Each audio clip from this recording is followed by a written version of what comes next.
Здравейте! Вие гледате предаването Актуално, а аз съм Кремена. Днес се намираме на летище Белозем, където се провежда национален шампионат по мото-парапланеризъм. Участват 12 състезатели, които ще направят около 5 задачи, зависимост от времето. Останете с нас, за да видим как ще се справят участниците.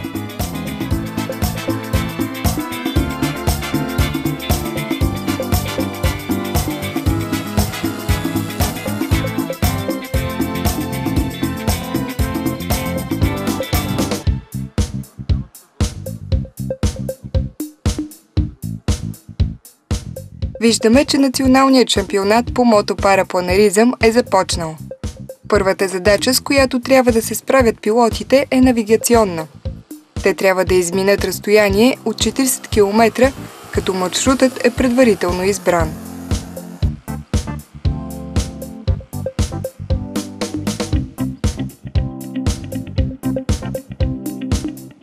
Състезателите са 12, но не всички участват в една категория. Днес тук можем да видим различни летателни машини от ултралеката авиация. Някои са едноместни, наричани парамотор, други са двуместни и по-известни като мотопаратрайк.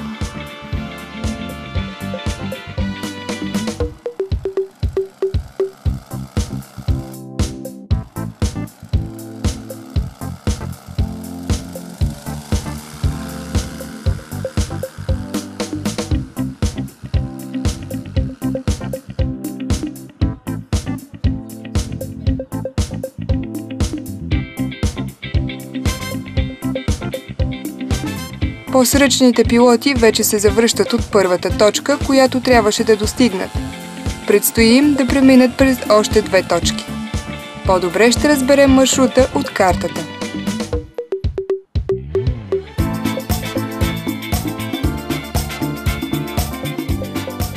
Видяхме как участниците стартираха първата задача от националния шампионат по мотопарапланеризъм. Тук имаме карта на първата задача, какво трябва да направят участниците. Това е старта на летище Белозем. Те трябва да преминат през първата точка на село Шишманци, фотоволтаиците, наречена фотоволтаиците. След това трябва да се върнат пак през старта, за да могат да бъдат разпознати от съдиите. После трябва да преминат през втората точка, село Гранит, който е вековен дъб. Те са си направили ето снимки на точките на лендмарка, за да видят участниците точно къде трябва да минат. След това трябва да преминат през третата точка в село Мирово, църква, която е снимана ето тук, на тази снимка. И после трябва да се преберат пак обратно на старта на летище Белозем. Който направи това в най-кратко време, ще бъде и победител за първата задача. Тези от състезателите, които се забавят повече, ще трябва да наваксат в следващите задачи. Сега ще разберем кои са и те. Ето тук можем да видим и задачите, които ще следват в днешната надпревара. Първата задача е навигация. След това имаме прецизност. Трета задача – 4-листна детелина. Четвърта задача – бързо и бавно каране, които може би ще са някъде на 2 метра височина. Ще бъдат много атрактивни и ако стигне времето на организаторите, ще се проведе и пета задача – слалом. Организатори на мероприятието са Венелин Стайков, а съдия Димитър Ралев.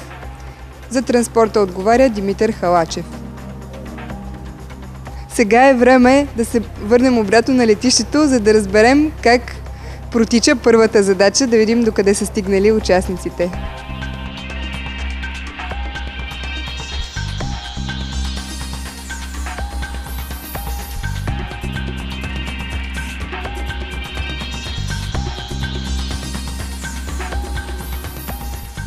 виждаме, че някои от състезателите все още не са излетели. Може би се надяват да наваксат с другите задачи и не се притесняват да поизостанат с първата.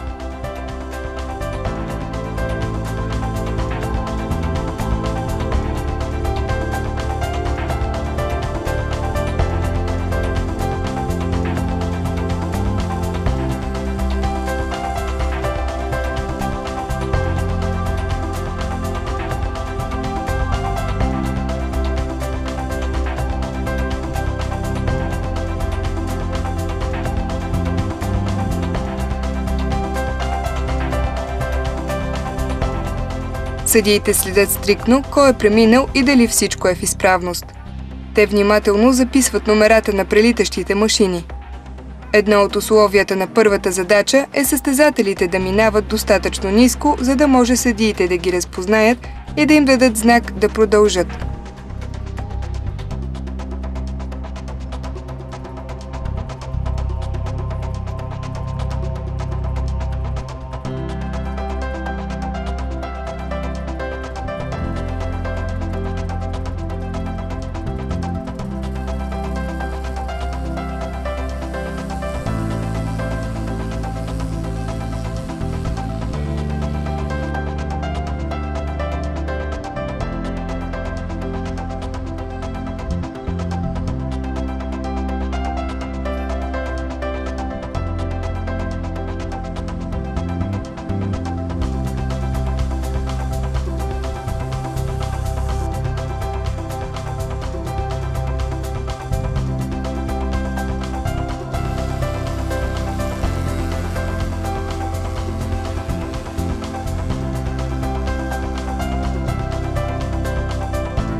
Ето, че виждаме и първите завърнали се от трите точки от навигационната задача.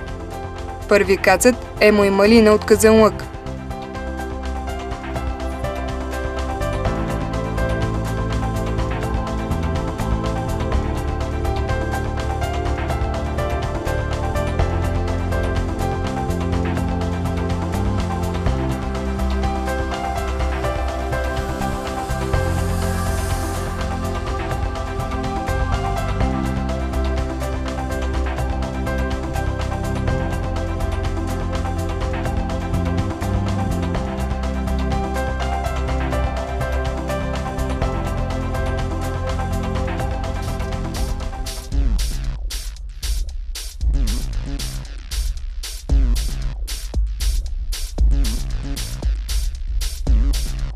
Втори пристигат Атанас и Иван от Стара Загора.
сега ще се запознаем с участниците, които заеха второ място в първата задача на националния шампионат. Това са Атанас Банков и баща му Иван Банков.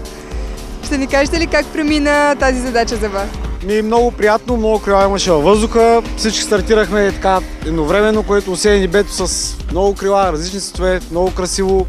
Заедно първата задача беше в посока запад, там и фотоволтаични системи. До всяка задача имаше съдия, който показваше, че ни е видял, че сме покрили задача, като се облича жилетката си, която е светоотразителна. След това общо 4 бяха точките, които покрихме. Следващата точка беше на 10 на км в северо-западна посока. След това Мирово, което беше на юг, също 10 на км, като между тази и онази точка трябваше да минем през летището. И вече след Мирово трябваше с заход от запад да преминем през летището, което е последната ни точка. Много приятно, всички са тук, още не им се каца, като ги гледам, което е разбираемо. Всичко беше наред, как да ви кажа, освен с спортния дух, който присъстваше.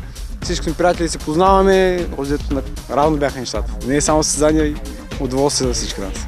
Добре, разбрахме, че Иван е конструирал тази машина, за това ли е толкова бърза?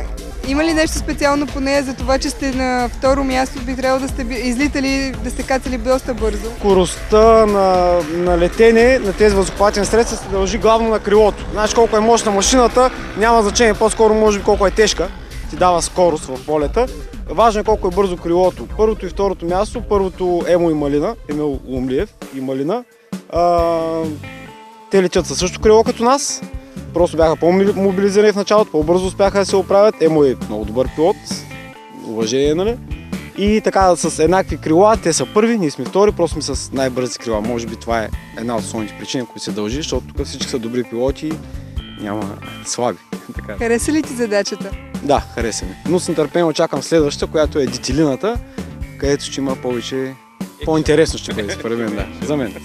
Добре, сега ще разберем повече за машината от Иван Банков. Ще ни кажете ли как точно я конструирахте, какво имахте в предвид, когато правихте детайлите? Тази машина ми е втората. Първата беше по-малък трак, пак двуместен.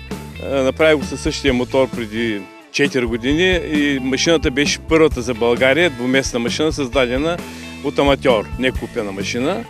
Затова мога да претендирам. Тази машина първо я конструирах, начертах я на чертежи и почнах да я осъществявам. Правих я в Австрия, защото дълги години бях там. Мотора е 503 с електронно запалване DCDI, 50 конски сили е. Ветлото е пипистрел, много добро ветло. Машината тежи празна, около 150 кг. Поръчното е тегло до 350 кг.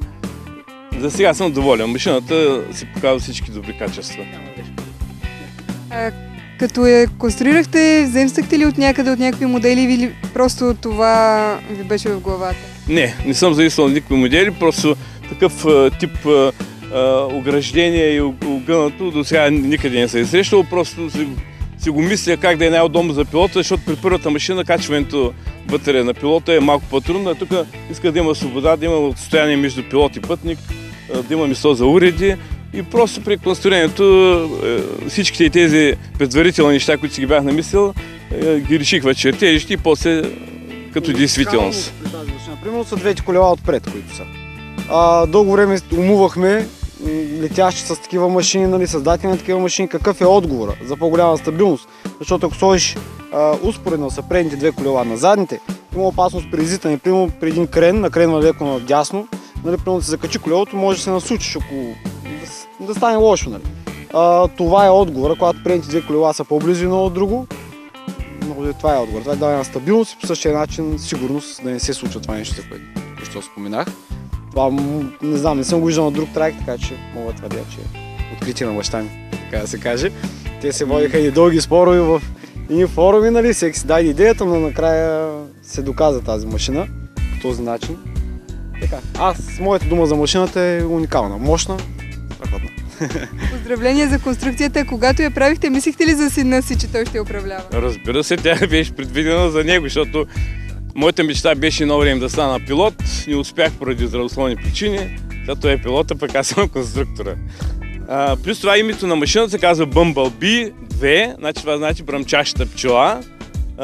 освен конструирането, цялото техническо изпълнение също е мое. Всички заварки, всички неща са правени от мен. Лично от мен, никой друг не е барал по машината. Поздравления за машината и за призовото място, което взехте за първата задача. Благодаря.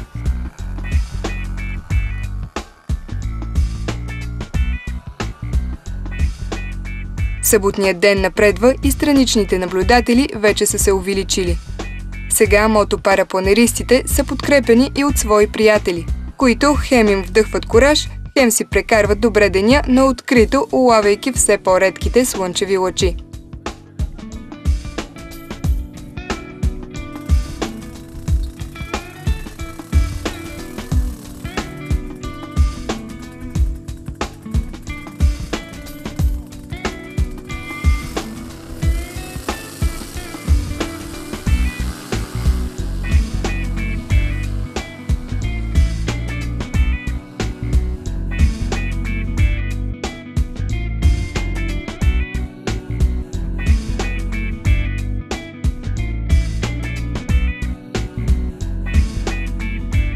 За щастие, днешният ден е добър за летене.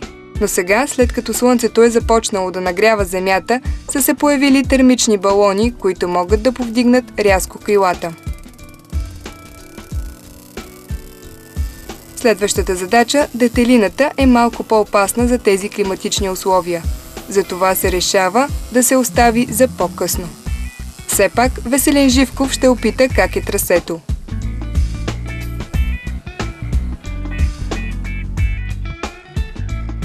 В тази задача състезателите трябва да опишат детелина, като летят над колчетата.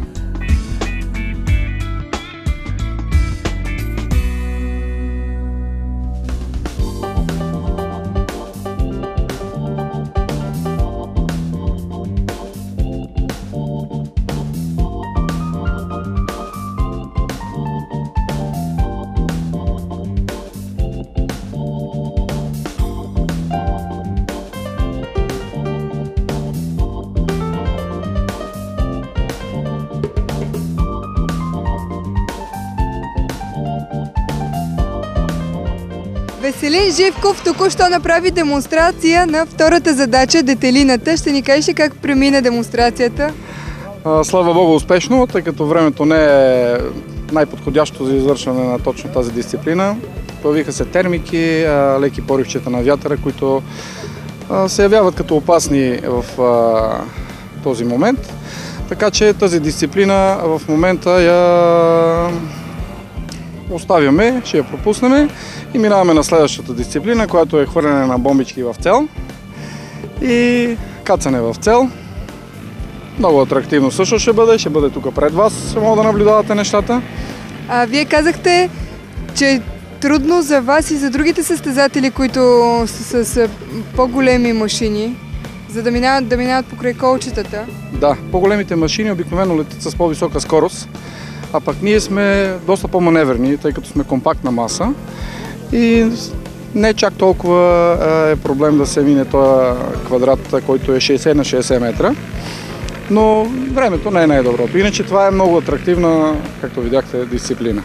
Добре, сега преминаваме към следващата надпревара и пожелавам ви успех за нея. Благодаря.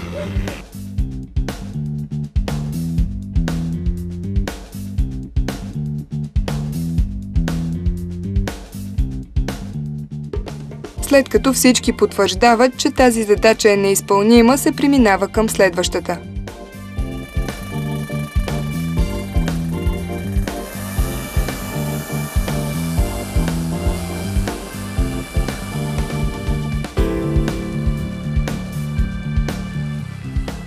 Сега участниците в надпреварата ще мерят точния си мерник и уменията си в целното кацане.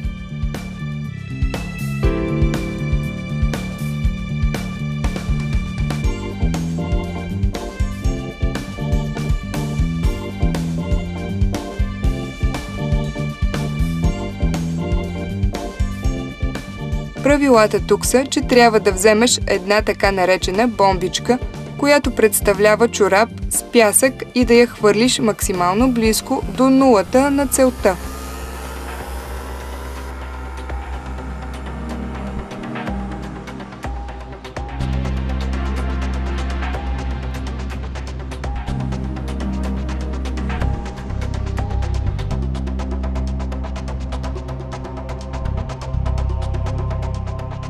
След това трябва да изгасиш двигателя и да се приземиш колкото се може по-близко до целта. С тези моторни машини сигурно кацането в цел е доста по-трудничко, отколкото с безмоторните парапланери.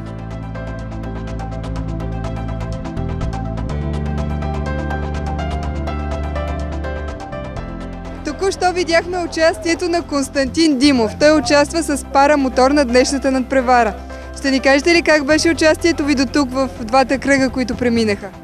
Надявам се добре. Накрая съдиите ще решат. То е доста сложна задача. Има навигация първо, където ако не минеш ти отнема точки, мери се за време, за прецизност. Тук тази задача също, хвърляне на бомбичка в цел, след това набиране на височина и кацане в целта. Вие как подходихте с тази задача с бомбичката? Бомбичката винаги се хвърля по предварителна инструкция, когато се лети срещу вятъра. Тогава парапланера забавя скоростта и прицелваш се между краката, всеки е различно, Аз сложих между краката и така пуснах бомбичката. А как може да я държите, след като управлявате с две ръце крилото? То няма как да я държите бомбичката, освен с крака. Принципно първо при излитане, всеки си намира начин къде да я съхрани бомбичката, така че да не му падне, да е максимално подготвен за задачата. В случая пъкна в якито. И направих захода, който според мен беше добър, за да ми позволи максимално да се концентрирам и да я пусна в целта. Вие се приземихте доста добре, близо до нулата в окръжността. Как успяхте? Тренировки. Всичко е тренировки. Като цяло няма как без тренировки да оцелиш нулата. Интересното при мен е, че това е чисто нов парамотор. Сега за първи път излитам с него на това състезание и малко ми е притеснено от тази гледна точка, че още не познавам добре машината, гъста. С старата си бях свикнал. Все пак, макар и от същата марка Walker Jet е парамотора, си е малко или много различно. Ще ни кажете ли нещо повече за машината? Казахте, че ви е нова, а от кога летите с мотопарапланер? С мото първо летях безмоторно. Безмоторно лета от 90-та година, септември месец, но с парамотор лета последните 2 години и половина. А как преминахте към мотора? Защо направихте тази стъпка? 3 години по-рано ми беше така мечта да полета с парамотор, просто нямах тогава възможността. След това отидох, запознах се с приятели, оказа се, че част от приятелите, с които в момента лета моторно, са ми приятели от преди 20 години, с тях сме летяли безмоторно. И така прехода не беше труден. Има ли разлика в тръпката? Има разлика. Уникално е само по себе си парамоторното летене, защото нищо друго не е способно да ти даде тази свобода във въздуха, да летиш бавно, ниско, да разглеждаш, да снимаш на невероятно красиви места. Различна гледна точка. Имаме доста снимки, видео, от различни краища на България, където сме летяли. Публикуваме ги в интернет, във Фейсбук, хората гледат, радват се. Лека по лека нашия спорт придобива популярност. Какво мислите за това състезание, национално първенство? Мислите ли, че може да заемете някои от челните позиции? Надявам се. Принципно като цяло идеята е да се видиме, да се събереме, да полетиме, да се забавляваме, но все пак си има и състезателната тръпка. Всеки е дошъл малко или много да се докаже по някакъв начин на какво е способен. Коя от задачите ще ви е най-интересна според вас?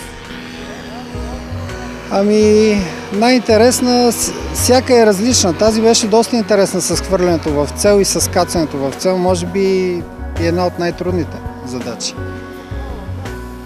Различни са.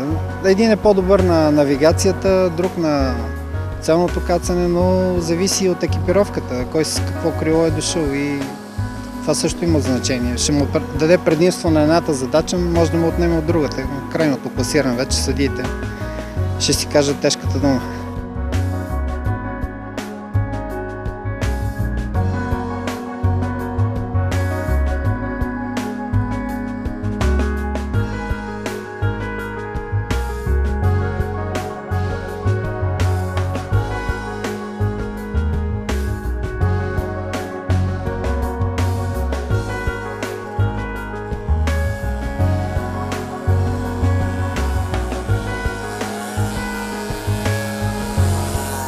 След кратка пауза предаването продължава и с останалите задачи в националното първенство по мотопарапланеризъм.